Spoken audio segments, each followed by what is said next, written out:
Welcome to Powering Through Life, the podcast. I'm your host, Teresa Sims. I'm a coach, an author, wife, mom, survivor, and thriver. Each week on Powering Through Life, my guest and I will discuss a special topic that's close to their heart. Together, we will explore the challenges they have faced in life and learn what strategies and tools they have used to power through their life. So get ready to be inspired, motivated, and become a thriver. Hello, and welcome to another segment of Powering Through Life. Today, I have with me the most incredible Kimberly Mansfield.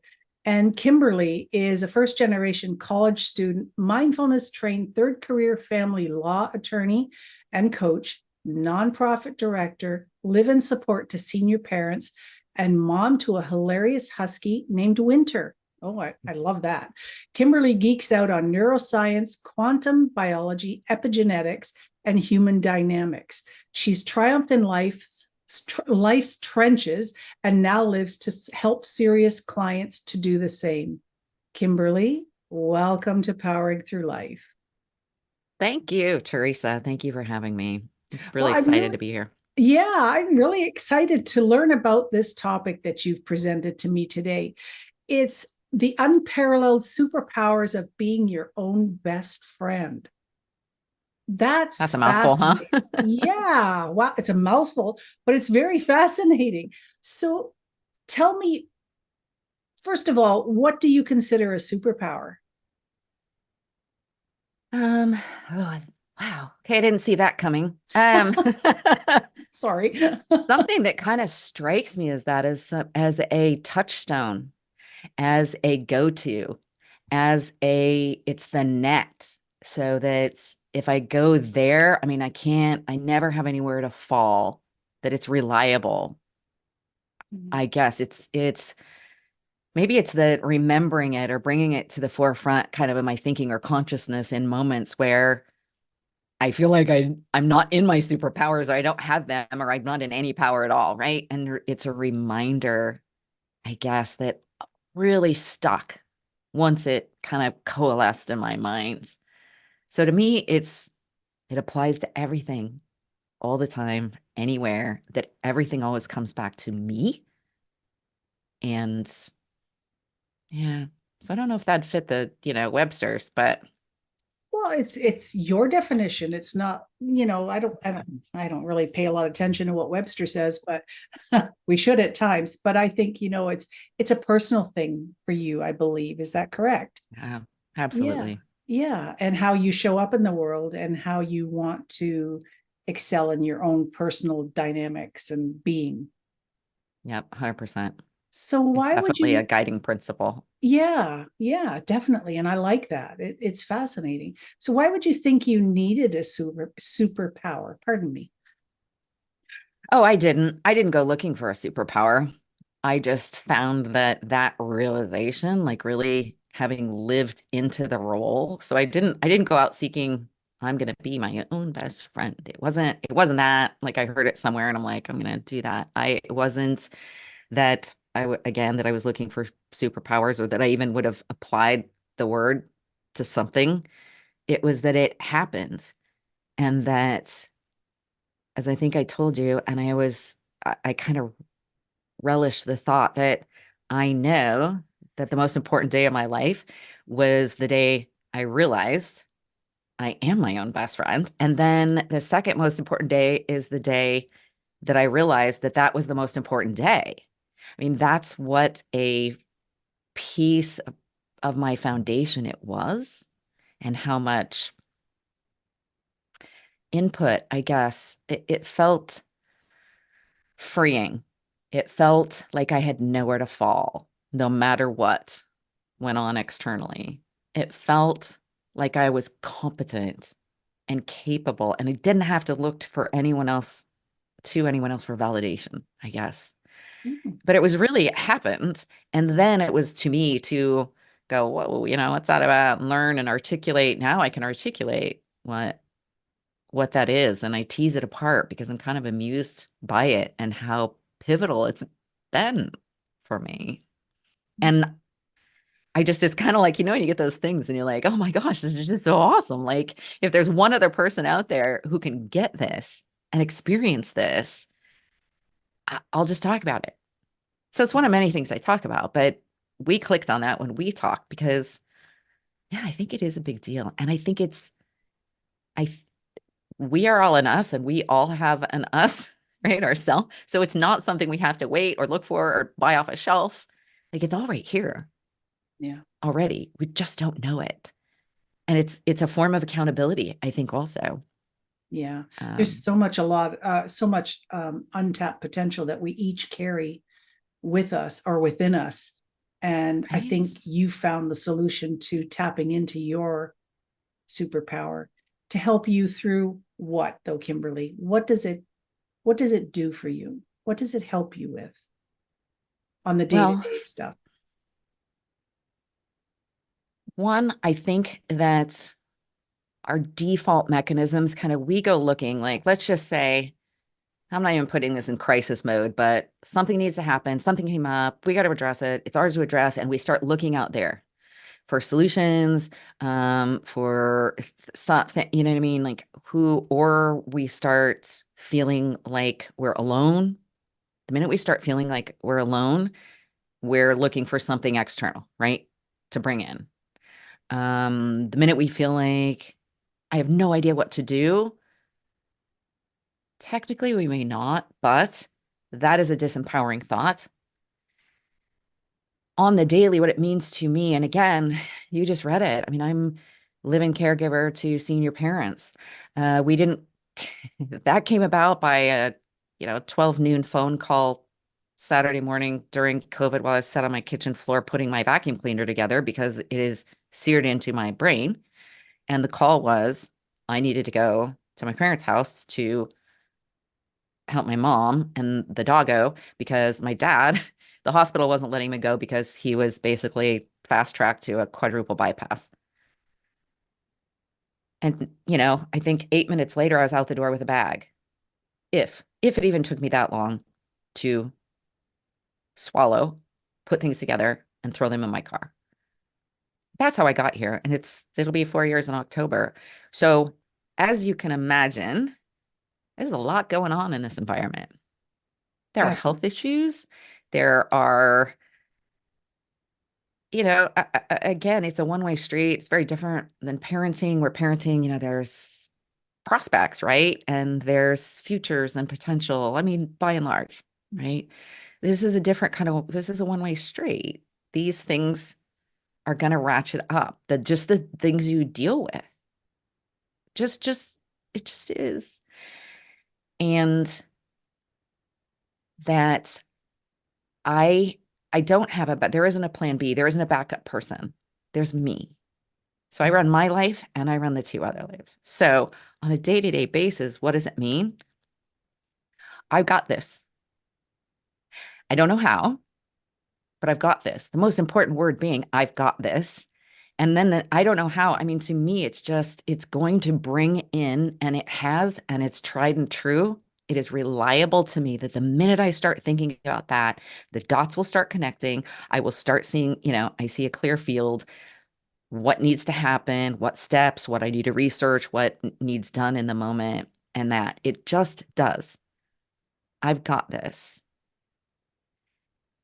And it's all within. I don't have to go out to get it. I don't have to rely on anyone else, you know what I mean, to give me that peace.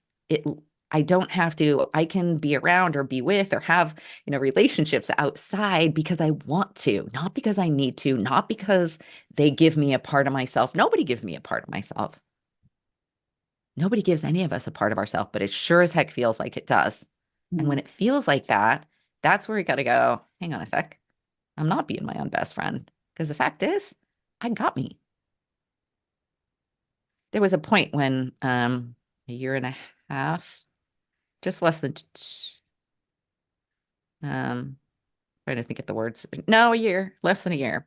We were into COVID and doggo, um, who was a senior doggo in this, and he blew out his knee, and I was trying to take him to our trauma vet center in Portland and in COVID and not being, and there were all crazy, crazy things. And on the way in, I'm just thinking, like, there's no one else to do this.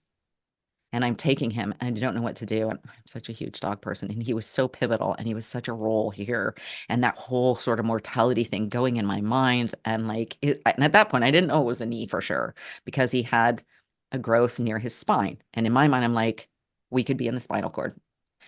And I'm driving there, sobbing and saying, I got you, buddy. I got you, buddy. I got you, buddy. Sorry. And then I remember thinking, but who's got me? And my next thought was, the universe has got me. I got me. And I could say, I got you, and the universe got me. I got me. I got you, and I got me. And suddenly I felt that. I don't know how, but I'll figure it out. I mean, my whole life, I've always been, if there was something I wanted to do, I didn't need to know how to get there, what the steps were, anything first. I just decided. And then I'm like, no, I decided to do this. Whatever it entails, it entails. Like, you know, I didn't say I want to do this if it's easy.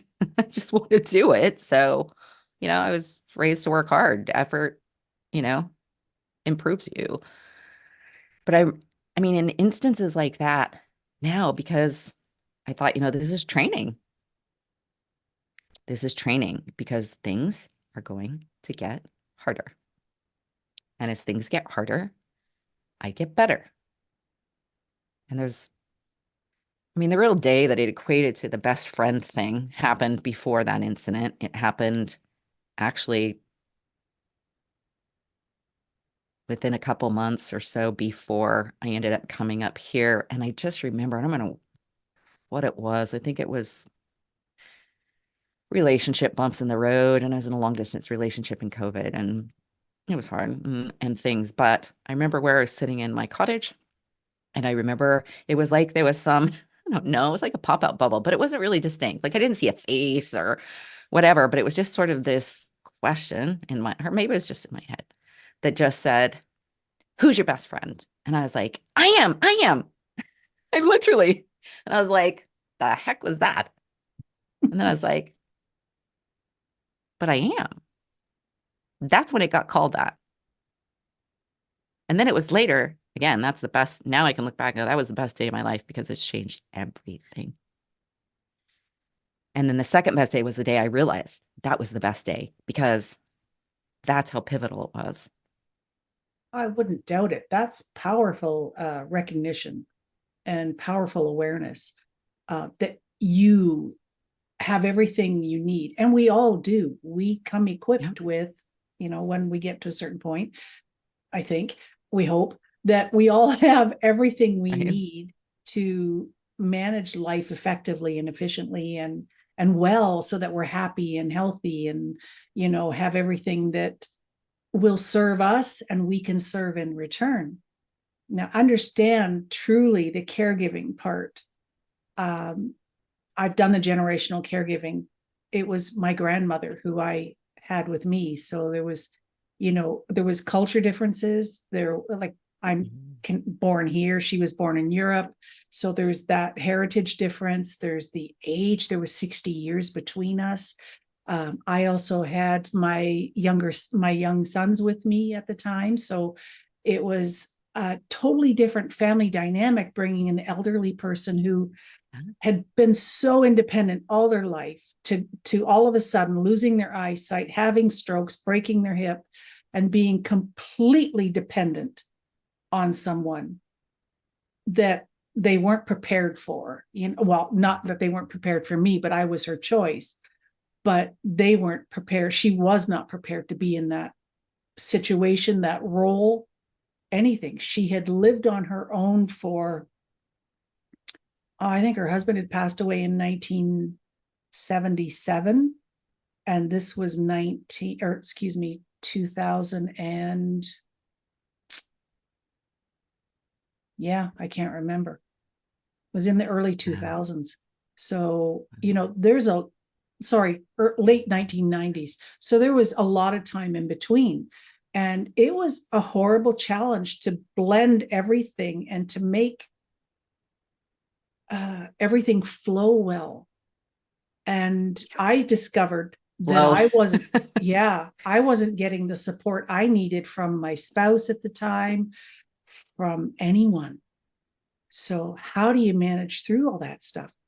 It's a balancing act. And your mindset, I could have used back then, Kimberly, because that is, absolute truth. And It was a work, it is a yeah, work in progress. How long was she with you? 10 years, off and on for 10 years. Wow. Yeah. She went into Wow. respite care a couple of times just to give me a break for a couple of weeks. Then there was all sorts of family dynamics going on. And, it's a huge challenge to, you all of a sudden you're just not advocating for yourself or your children, but you're advocating for an elderly person who has a lot of serious medical issues. And Yep. we were on a farm at the time, and we were actively growing a crop. So it was, a lot of nightmares and a lot of things to balance and juggle. But, finding your true self in all of that is a gift, I think, that a lot of us need to just say to ourselves, what is it I need today? And how can I provide it? Would that be a good way to phrase it for you? I think so. I think at times, at our toughest times, I think that's a leap. And that maybe we actually, I mean, yeah, it is. I mean, that's all the ultimate question, Sure. right? But I just think that's so far ahead on the path at the outset that I think first, and let me be eminently clear, people, it was not pretty. My performance here, I mean, easily the first like 2+ years. Like it really, in fact, 2022 was the biggest, most challenging year I've had on all fronts, personally, professionally, my health, the whole thing. And it was because all of this protracted nature of all of it, and me flailing and trying to figure it out and trying to get, I mean, I just felt like I just wanted to get traction on the learning curve at that point. I was more just spitting on fires, right? Um, and by then I was hospicing Doggo. Doggo was, and so I wasn't sleeping at night, and it went on and on, and it was not pretty. I just don't want people to expect like, well, she can do it. Why can't I? Oh, au contraire. Oh no, this is a long path. And in 2022, I mean, I got a coach. I got in a 9-month intensive mindfulness lawyer teacher training program that was, I mean, a tiny cohort of 20 international thing that I was fortunate enough to get into. All of this going through, and I knew this year was coming off the rails for me, and I needed float rings. I needed to do that because I knew I was going to need them, and that I probably wasn't going to go back to active litigating. So I needed to be nimble. I needed to be bringing on skills that would, one, benefit me and my future. And I've long done, I'm really methodical about it now. It's been hit and miss, but I mean, every day I do an inventory, not a lengthy inventory, but an inventory. How the day go? What did I do? I'm constantly, what do I want to do better tomorrow? I'm constantly gathering tools. I mean, I'm a voracious learner, and I read and I listen to podcasts. There's so much good input out there. I listen to things about what is the version of me I want to be. And that's not an end result. That version, that's a moving horizon, right? It's going to keep moving out, keep moving. And that's good. That's the way it should be. But I really jam on the journey as long as I'm moving forward. And if we're not decidedly moving forward and deciding how we're moving forward and in what direction, meaning by version of ourselves, not, actual logistical directions or even careers or anything like that, but really, what us are we advancing? That's a lost place. And in the beginning of COVID, I mean, I think for a long time I've sort of been like this, but never as focused, committed to it until even before COVID. I was then again in a relationship, long distance relationship, and there were difficulties and stuff. But I was like, you know what? I've never succeeded in a relationship before. I'm not getting out this time. Like I'm gonna learn. I'm not done learning what I can do. I'm not saying I'm not the solution. I may be able to be the solution here, but I know that I can't. I'm not pointing the finger. Like I want to take care of my part. I want to grow as much as I can. And it was the biggest learning curve of my life in a relationship. That part was, but I wasn't done. That was part. And I started listening to podcasts and things like that then. And so that was a big leg up. And then the beginning of COVID, the first, the second half of March, when things really started getting real and nobody knew how it was going to go, where it was going to end, what this meant. Like, I mean, we're all just stunned, right? Like, what? Am I living on planet Earth? Like, when am I going to wake up? Right. And so I let myself sort of chill, sit around, do a little minimum of work, lay in my pajamas, watch Netflix. I kind of just chilled out and breathed, trying not to. But then the voices, I didn't like the voices that were starting, all that uncertainty and the fear, and my parents, because I was transporting, I was doing my household, my groceries, my house about an hour away, and I was doing all of their shopping. And everything so that they did not have to do all the groceries and all that. So I was going back and forth and taking care of everybody's stuffs. And I remember just like at some point, my refractory period, I figured out was about 2.5 weeks when I get in a bad headspace, like really bad, like that. And I was like, all right, I don't like the voices. I don't like the voices. I don't like it. I'm not having them. They are not what I want to program into myself, into my system, into my circuitry and chemistry and my linguistics. They're not. What do I want? And I call it fire hosing. I started fire hosing TEDx talks, YouTubes, podcasts, anything that were voices. Even TEDx, TEDx is really cool. It kind of gets your vibe, like what you like. And then you can put it on rando and just turn it loose. And it goes and finds, and I would play it seriously 24/7 nonstop. And I'm not kidding when I mean 24/7. Sometimes I would have it all the time on my phone, on speaker, even at night. So if I woke up in the night and my brain started going, I was there. I kept it next to me while I was trying to work because even that allowed my brain to I just fire hose this stuff. And when we do that, we override our own nature of ruminating on things, usually negative things, Yeah. right? Yeah. And that's where that stuff, it started to get a foothold. So lots of that is what I was building on. And in 2022, as I was going down in flames, feeling like I don't really use the word failure much, but I did feel like I was failing then. I fail forward. I know that even when I do use the word, it's all feedback, it's information, it's not the end all. And I know I wasn't self-sacrifice. I mean, well, wasn't it sounds kind of suicidal sometimes, wasn't it all? But I knew I was going down and I was failing my mom because I couldn't change anything that was materially going on there. I was failing Doggo because I'd taken him to every freaking the best of the best specialists and everything. And at that point in his life, there was nothing else because it was kind of a constellation of things. There was nothing I could do. And I mean, I'd have thrown down for anything.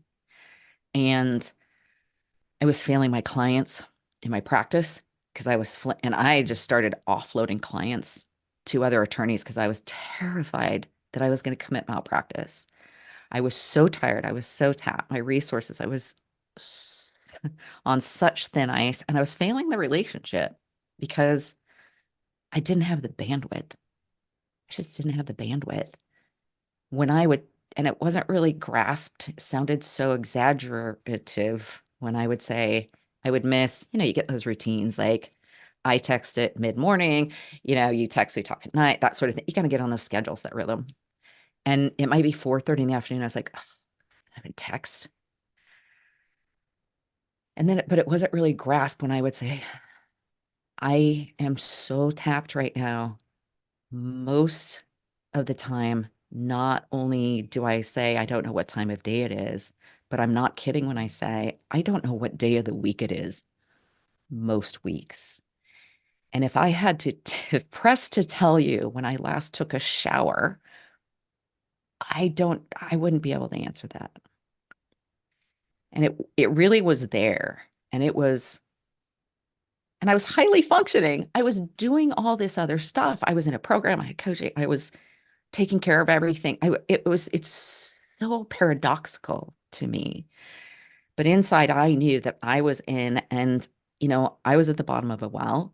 There was no light at the top, but I was still not alone because I know that wisdom is at the bottom. If I'm putting the right foot in front of the other, right? Doing the right steps, putting the right things in, fire hosing the right things, doing my inventory at night, learning what I can, finding things that help my health and well-being, because that is what I needed to, basically, revamp at that point, bring it back up. I knew it would come. I didn't know when. I didn't know when the dark at the bottom of the well, but I knew it would if I was doing the right things. And it's not right, wrong, correct, incorrect. I was doing constructive things. I was putting constructive inputs in to my body. I was trying to pay attention, to what I eat, which I generally do, but it became even more important. I had to figure out how to finagle couple more hours of that really interrupted sleep that I was experiencing, which meant if that means I have to be in bed, lights off at 8 o'clock so that I can cobble together, you know, just sleep to get me by 6 o'clock in the morning, then that's what I have to do. And I knew that it wouldn't last forever because Doggo, I was hospicing Doggo. It was sort of like the unknown of not knowing how long I did need to, do that, because there would be relief, but it was relief that I couldn't look forward to because it was going to be devastating relief. That's how it all comes back to me. One of my favorite things ever, and I heard this long before even I did my undergrad or got into this stuff or could really articulate on this level, but one of my favorite things I ever heard, and it is I'm going to terrify people because at first you go, and I don't know who says it, whose quote it is. The bad news is nobody's coming to save you. The good news is nobody's coming to save you. Mm. The good news is I don't need saving. If I'm looking for it, I am disempowering myself. And if I'm looking in here and knowing that it may feel like crap at the moment, sorry. It's okay. It may feel, awful. And I may not be, I'm just like, there may be so far to go. If you're right thinking, and it's constant work, right? It's constant reminding. People, go easy on yourselves with this. This is big stuff. This is hard work. But you know what? We can do hard things.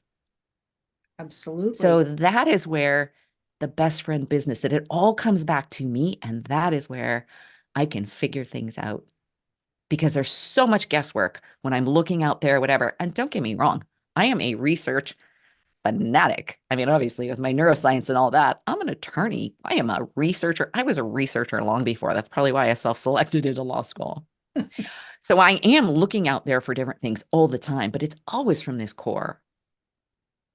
It never is messing with that core. And it's so when you identify that, and then you can ask yourself, it makes decisions not easier to execute necessarily, but easier to come about, because then you can ask yourself, wait a minute, what do I really think? So I think in stepping back from, I need to do what's best for me right now. I need to take care of myself. What do I need right now? I think we have to step back to who am I, and what is valuable to me? I think we first have to know, what are my absolute values? And when pushed to that enough times, when we really distill it down, that's where the security is. And sometimes it's like, oh man, I don't know. Okay, well, that's good news too. Because now there's digging, there's a path. But we have to ask there before we can even get to do what's right or good or whatever for you right now. Because that would have been a huge leap to me before I got really, really,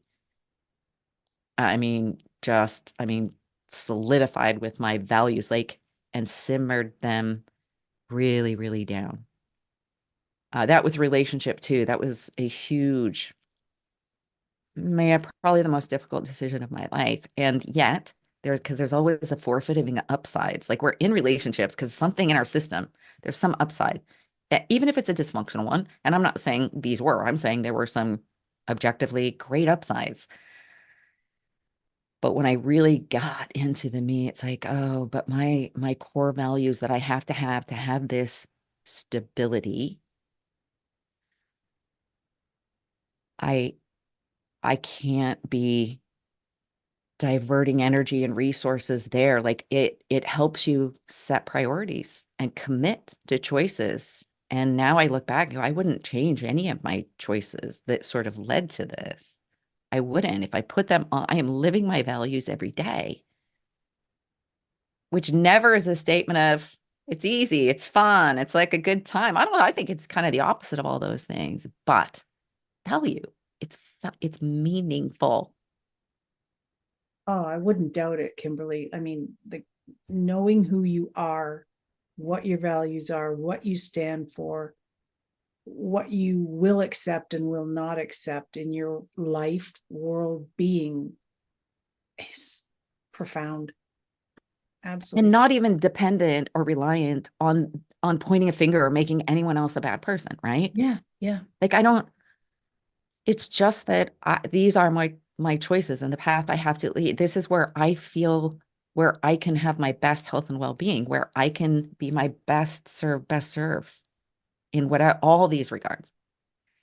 It's not even saying, if you'd have been like this or if you'd have been like that, that's not really, that's not fair No, the to what another ifs don't. human. Yeah, It's not. And, I tried to convey that. And I was really depleted at the time when the conversation came up. And I think I was very inartful.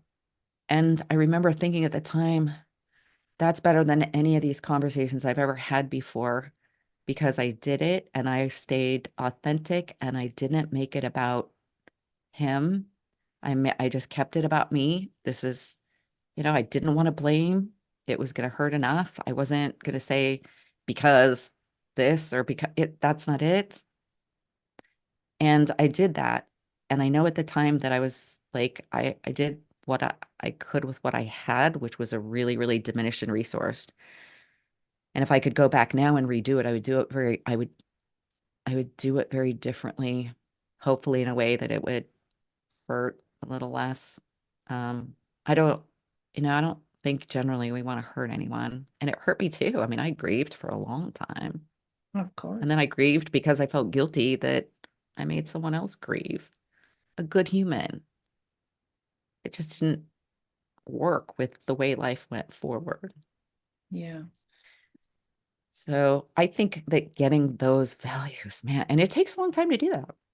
And I'm still doing it all the time, although I have some real core ones. I think it does take I do think daily inventories, little ones, right? They just little ones. Those put in, or even gratitude, and then kind of an inventory of what I do today, I could have done better. This isn't coming down. This isn't what I do bad. It's just, how could I have done that better? And the minute you put it on your radar, I mean, our brains, here we go, the neuroscience, the reticular activating system, the minute we put something in there, it goes looking for more. So if we Mhm. put it in, like, what can I do better? Then it goes looking for opportunities to do better. If we Yeah. say, I did bad on this today, conversely, it goes looking for, bad. You did bad. You like are bad. And that's where we get really super mistaken, right? Is when we think we did something wrong, it means we're wrong, or we did something bad, we're bad. And it's like, no, no, no, no, no, no, no, no. That the human is not, the behavior is not the human. That's right. Yeah. But you gotta, it takes dedication. I don't think you can just immediately say, I'm the most important thing here. It's like, well, if your system switches on that line alone, great. But I don't really know anybody who has, and I certainly know mine, even with my concerted efforts, have not. So I think we have to be kind to ourselves and keep our finger on the pulse. And I think it takes a lot of humility. Yeah. I mean, when I started their relationship, like finding out when I was on that, I'm not out yet because I need to learn about me in the relationship. Where can I do better? And I don't know if you've heard of Jason Gaddis. He and his wife are relational psychologist. So they're all about that. She's still practicing. He is, I think, just coaching, like training people to do what he did. But I remember I latched onto him during, I just every day had to go, oh man. Like I would hear things that are just like, because it's all about personal responsibility. Stop looking and stop expecting. Like, what can I do? I have no power and control out there. I have power and control here, but man, that's a zinger. It's a zinger. It is. Um, but I like things that clack me straight between the eyes where it is until it's like, okay, like every time we say things out, like we kind of live, we're just little projectionists, not projectionists. One of the fastest ways to upgrade is to find out what you're calling, in your mind or otherwise, are calling someone else out for, and then sit down with yourself and go, where does that apply to me? Oh, that's If a I good were one. mapping that onto my life, where does that apply to me? And it's like, oh man. I mean, it just literally is like you get yourself right through the heart and I think we get uncomfortable because it means we're being hypocritical, or it means, it's something that we need to work on too. But it's so enlightening. We have to get comfortable being uncomfortable in those self-searching ways. It it's just liberating and it's not comfortable. But it feels better overall because it's more real, I guess, because it's more complete, because we're not walling off a part of ourselves. That's not comfortable. We do it all the time. I think majority of Gen Pop probably lives there, right? Walled off for themselves, cramming things in. We live in a digital world. We're like, you know what I mean? We just like get through the day. We don't want to examine anything. We walk away from conversations that get inconvenient or what. Like, I mean, I came from that, right? Of, put a smile on your face, put a smile on your face. Yeah. And that meant in a fake way, not the kind where there actually are exercises, where you can put a smile on your face and it actually changes your chemistry. But that wasn't the context. Yeah. No. It was put a smile on your face because, that's not okay. That's inconvenient to make people, who might have to think about things that are uncomfortable. Like, I think it's a sad place to live, but it's a common place to live until we get permission, till somebody clocks us between the guys and goes, don't have to live like that. Yeah. You can feel all the feels. You're entitled. That's human. But they don't have to be in the driver's seat. You can exist alongside of them. You're not a puppet. And you know what else? You can feel all the feels, no matter how the feels feel. And you will not die. We True. literally think we will die, but we will not die. Like that's what it feels like, though. To greater or lesser extents, right? Yeah. And when you start again getting the permission, you will not die, just sit in it. Sit in the fire. I love that. I used to use them on myself. I used that one for a long time. Just sit in the fire. Just sit here. I keep little post-its in my head, and one that like popped to my brain. I don't know if it was during the mindfulness training or before that. I think it was before that. I think I came in with it. That the post-it is observe without opinion. Just observe without opinion. It's not that you're not entitled. It's just not, it has nothing to do with that. It's not whether, push it away, but just observe without opinion for a second. Yeah. And our system comes down and we suddenly, or we at least have opportunity to start seeing things differently and making more comprehensive choices of responses and that, right? It's the inhabit the pause. I'm a huge Viktor Frankl fan, right? Inhabit the pause between the feeling and the thought. There is a pause and it is microscopic, A lot of but times. there is. Yes. And we actually can weasel into that pause because our feelings don't have to be our thoughts. It doesn't mean we're giving up either one. They can coexist. We can be in the driver's seats because our thoughts, behaviors, all that kind of spin out from there. All of that permission, I just think is kind of the inroads. You really got to take it down to that base level. And then people can start going, and I love doing this. I go, what do I need right now? And be like, what do we need right now? I need to walk out, sit on my little patio in the breeze for 10 minutes with my little plants. That's what I need right now. Oh, cool. Now we know what we need right now. Maybe it's 2 minutes. Maybe it's that we just need to look out the window for 2 minutes and then go back to what we're doing. Both of which, that environmental thing, nature is super healthy for the system and the brain, all of that stuff. Um, Absolutely. Tons of super cool research on that. Yeah. But it really is. Or maybe I need to shake it off and I need to make a grocery store run where I'm just like, got things to do and I'm out and I'm kind of breathing and I'm moving. Maybe I need to do yoga or go for a run or whatever, people do, or go for a walk, something. I think things can be that simple, but I think we have to lay groundwork first to have the security, freedom, and wherewithal to be able to answer the question. Because otherwise, I think we are mechanically putting something in, which can work sometimes. I mean, sometimes, it's when we go, I got to go to the gym because I need to go to the gym and I know I'll feel better if I go to the gym. I'm not going to argue anybody out of going to the gym. Big proponent. And you will feel better after. But it's a little different than that. It's just a little different nuance than that. It's really listening and letting it come to you and having the patience to listen and Yeah. the ear to listen. It's more sustainable that way in the long run. Because if you're just like, the scenario of I got to go to the gym, that's not really what you're feeling inside. Your conscious mind is just telling you that. And there's an aspect of, I think, rebellion that goes along with that. You're going to fight with yourself, and not a good place to be. I'm a big proponent of nature.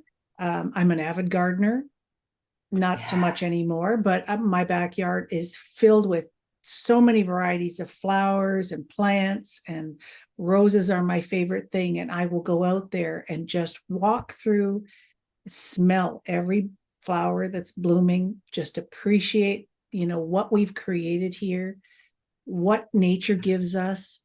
It grounds me, it brings me back to where I need to be to feel whole and happy and healthy. And Love then, it. as you say, the permission part, Brene Brown with her permission slip. Today, I Yeah. give myself permission to name it, sign it, date it, and do it. And, Yeah. permission is a powerful tool, because we look for permission from other people all the time, but it has to come from within first. Would you agree, Kimberly? Yeah. Or I just think, it is not, it is unhealthy to keep looking. I mean, it's our upbringing. We always look for permission. Most of us look for permission. Some of us weren't, got permission for certain things, not others. I was certainly never didn't get permission for kind of that, my internal world for, that emotional world that I was to be seen and not heard. Yes. And I was raised to be shiny and silent. So that meant that look good. And specifically because if it was, the attractive, like that was my validation in the world, was what I could attract on aesthetics. And it was a really, really, yet I had this battle, I think everybody does, but I know that I did because I pursued it. Now this battle inside, it sets up this battle inside that was super, super unhealthy, because I do think we constantly have, that inner need, but the outside. So, um, I think that people can make unhealthy choices, things that aren't in their own best interests, for a litany of very human reasons. Yeah. But when we know better, do better, right? You're not going to know it all at the outset. And there's so many good voices to help that. I love Brene Brown. I just do. But I do think you've got to be open asking the questions, and you got to be open to some hard answers and some hard, I don't know. That's okay. So if you can admit you don't know, but you have an aspiration to move forward, things will gravitate, stay in that awareness and the questioning thing. It's a more, I think there's more texture to life that way. Life's going to have its ups and downs no matter what. That is the nature of life. And Spencer Johnson, I don't know if you've read Peaks and Valleys, one of my favorite, one of the easiest reads on the planet. You can pick this book up for less than $2 on Amazon used. Peaks and Valleys, and what he always says is how you fare on the peaks, and I'm paraphrasing, how you fare on the peaks, what you do on the peaks, what you accomplish on the peaks, all those things. But how that is depends on what you do in the valleys. Oh, that And you makes are a lot of never, sense. ever, ever going to be without peaks and valleys. And it's like, well, yeah, because it's impossible. We're humans. Like no one's life is a constant peak. And we even know that's not healthy because you can't peak and peak and peak and peak, right? It doesn't. And then you stall out and that becomes unhealthy in the boredom realm, which can actually lead to life-threatening issues. I know, people can aspire to that. It's like that's just a lack of information. And it's nice to be able to start appreciating the peaks and valleys. They don't all have to be an unlit bottom of a well. They don't have to be, but they might be. Um, I've had lots of peaks and valleys. That was the unlit bottom of a well, but I took it for what it was, a valley.